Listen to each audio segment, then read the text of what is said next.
pertama, bagaimana cara kita daftar Angkara Univ? Nah, jadi Angkara Univ itu bisa 2 jalur sebenarnya, yaitu jalur beasiswa ataupun jalur mandiri. Nanti yang beasiswa kamu aja jelasinnya. Nah, jadi jalur mandiri itu sebenarnya gampang banget ya. Yang pertama sekali ini kalian tuh bisa langsung ke websitenya kampus di OBS Angkara, A-Team or A-Team ya. Nah, di ini kemudian kalian itu langsung klik dulu http://obsangkara.edu.ir. Nah, kemudian kita buat akun dulu menggunakan email. Nanti kalau kalian berbuat akun di situ, kalian bisa masuk kembali lewat email kalian. Nah, setelah kalian buat akun tersebut, nah kalian harus masuk dulu isi form mulai dari general delivery atau informasi secara umum, kemudian kalian upload foto, kemudian kalian isi formnya dan isi berbagai syarat. Nah, kalau untuk yang dia banjir biasanya itu diminta paspor. Kalau untuk S1 biasanya nilai-nilai UN, tapi itu yang udah diterjemahkan. Dan kemudian kalian untuk S2 S3 tuh biasanya tuh ada kayak proposal penelitian, nggak mesti yang kayak harus full text, cuman introduction kayak gitu aja. Nah, apalagi tadi foto, ya kalau misalnya kalian ngambil kelas internasional, kalian juga harus ada yang namanya IELTS gitu atau TOEFL. Nah, kalau misalnya kalian menggunakan kelas bahasa Turki, kalian harus punya yang namanya C1 Tomer bahasa atau sertifikat bahasa Turki, dan itu Ankara University tidak menerima Tomer dari luar ya, hanya Tomer Ankara Univ yang diterima. Jadi kalian kalau mau belajar dalam pengantar bahasa Turki, kalian nggak boleh belajar bahasa Turki di luar Ankara Univ, karena legalitasnya itu hanya diterima yang punya di Ankara Univ. Nah, kalau misalnya itu aja teman-teman. Kalau mengisi form, kemudian kalian itu paspor syaratnya dan berbagai kalian masukkan nilai, berbagai info, gitu aja teman-teman.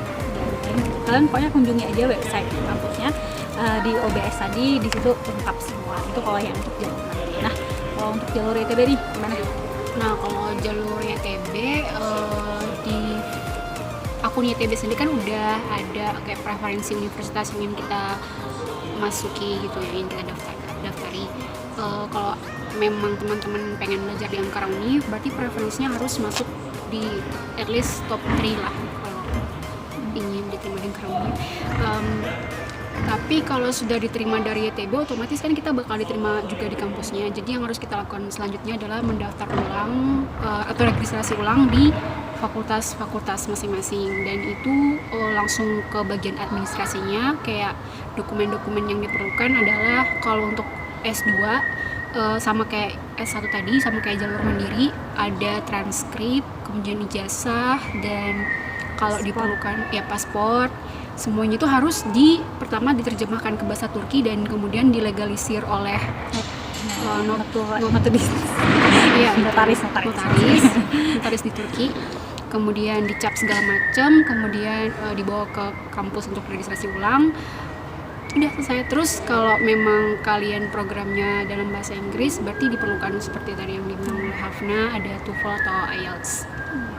Jadi untuk lihat grade-nya harus lihat fakultasnya masing-masing. Iya, berapa yang diminta. Biasanya tuh umumnya 6,5. Nah, untuk IELTS ya. Terus berarti kalau kita jalur ITB itu kita nggak perlu rempong-rempong daftar univ. Beda dengan jalur mandiri yang kita yang kayak harus ke kampus kita daftar langsung ke kampusnya, atau kalian kalau misalnya mau lebih mudah ke agensi juga lebih mudah misalnya. Jadi kalian daftar ke agen. Tapi aku saranin sih kalau bisa langsung daftar sendiri aja gitu kalau yang mau mandiri gitu. Tapi kalau yang mau ITB gampang banget, ITB-nya yang daftarin ke kampus. Oke, itu dia pertanyaan pertama. Pertanyaan kedua, apa bahasa pengantar di Ankara University? Nah secara umum kalau aku lihat itu di Ankara University itu mereka itu lebih menggunakan bahasa Turki.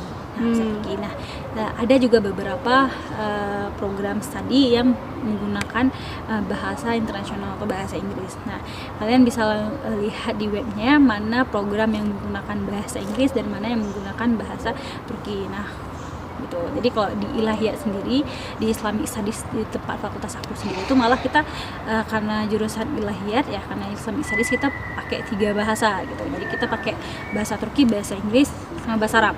Nah, jadi referensi itu kita 3 gitu. Jadi tergantung jurusan teman-teman. Jadi kalau misalnya secara umum itu bahasa Turki, tapi ada beberapa program yang biasanya itu lebih banyak program sosial itu menggunakan pakai bahasa Inggris gitu. Tapi kalau sains lebih banyak bahasa Turki. Yap, betul sekali. Lanjut ke pertanyaan ketiga, berapa biaya kuliah di Ankara University? Biaya kuliah itu sebenarnya di Turki ini kalau untuk orang Turki asli yang lulus di universitas negeri itu mereka gratis sebenarnya. Nah, kalau untuk ya Banja, kalau yang jalur mandiri biasanya itu lebih mahal. Nah, tapi kalau di jurusan aku tuh 3 ribuan itu sekitar 6 juta per semesternya. Nah, jadi kalian tuh sebenarnya bisa juga lihat di OBS tadi ada coba deh di web tadi itu ada di webnya itu ada tertulis berapa biaya masuk, dan biasa tuh ya Banjir itu kalau untuk orang mahasiswa asli biasanya agak lebih mahal. Nah, tapi sistemnya di Turki itu S1 itu lebih mahal, S2 itu lebih murah, S3 nya itu lebih murah. Jadi semakin tinggi jenjang pendidikan itu biaya SPP-nya itu lebih murah gitu. Iya. Oke, gitu. Jadi kalau mau lihat berapa itu tergantung jurusan. Jadi jurusannya biasanya kalau kayak TEP atau kedokteran tuh biasa lebih mahal kayak gitu. Ya di mana-mana kayak hukum biasanya tuh mahal gitu. Kalau di jurusan aku sosial itu 3.000 telean atau sekitar 6 jutaan gitu. Gitu. Langsung ke pertanyaan keempat ya. Oke. Biaya akomodasi di tempat kuliah Ankara gimana? Misalnya tempat tinggal. Oh, tempat tinggal ya. Oh ya. Oke. Nah, aku tinggalnya di apartemen. Kalau kamu kan asrama, jadi kamu bisa bagian asrama deh. Kalau apartemen di Ankara ini termasuk dibilang murah walaupun dia capital city, ibu kota. Menurut aku tuh murah banget ya biaya hidup, bahkan 2 juta per bulan itu itu cukup banget gitu, dan itu bisa nge-cover apartemen, bisa nge-cover jajan dan lain-lainnya gitu. Tapi tergantung biaya gaya hidup orang sih gitu. Kalau dulu kan suka jalan-jalan, jadi tuh banyak habis gitu. Sekarang pandemi udah jarang jalan-jalan, jadi jadi itu lebih berkurang sedikit pengeluarannya gitu. Nah, kalau di rumah itu di sini tuh sekitar 800 TL sampai per bulannya satu rumah apartemen tuh 800 TL sampai 1.500 lah gitu, itu standarnya gitu. Jadi satu apartemen itu kita bisa sharing sama teman gitu. Kalau aku sharing bertiga, jadi itu bisa bagi-bagi ke teman. Terus juga masak sendiri. Jadi lebih hemat gitu guys. Terus juga biaya hidup di Ankara juga lumayan murah banget ya kalau menurut aku tuh. Nggak murah banget tapi affordable lah ya, tapi menurut aku tuh murah banget gitu. Karena dulu pengeluaran aku di Indonesia itu lebih banyak 3 kali lipat gitu daripada di sini. Jadi ketika di sini tuh kayak 2 juta 3 juta cukup per bulan, jadi kayak wow, kayak murah banget gitu.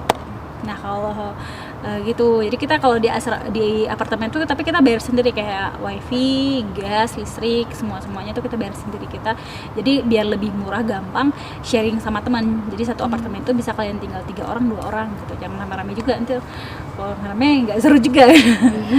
Ya, kalau asrama gimana tuh akomodasinya? Aku kurang tahu ya, kalau kan asrama ada 2 nih jenisnya, asrama KYK sama asrama OZEL atau asrama swasta dan pemerintah gitu. Aku tinggalnya di asrama KYK sejauh ini, nggak mau pindah, nggak berencana pindah juga. Jadi asrama KYK itu harga per bulannya berkisar antara 300 sampai 600-an per bulan. Tapi itu kalau dibayarin ya bulannya gitu. Kalau anak YTB, kalau mahasiswa dari beasiswa YTB itu alhamdulillah di cover untuk akomodasi ya. Jadi asrama kita nggak perlu bayar, makan nggak perlu bayar. Kalau mau jajan di luar asrama ya tentu saja bayar sendiri, tapi di asramanya semuanya di cover. Tapi kalau Ozil gimana ya? Swasta. Ya swastanya kalau untuk mandiri kira-kira berapa? 1.000-an. Oh 1.000-an ya, sekitar itu 1.000-an. Tapi kalau Ozil tapi anak scholarship YTB juga nggak perlu bayar, kita Dibayarin. ya di cover. Gitu aja ya. Seperti itu. Oke, gitu Terima aja kasih. question and answer-nya. Kalau ada pertanyaan lagi mungkin bisa langsung komen aja deh. Bye.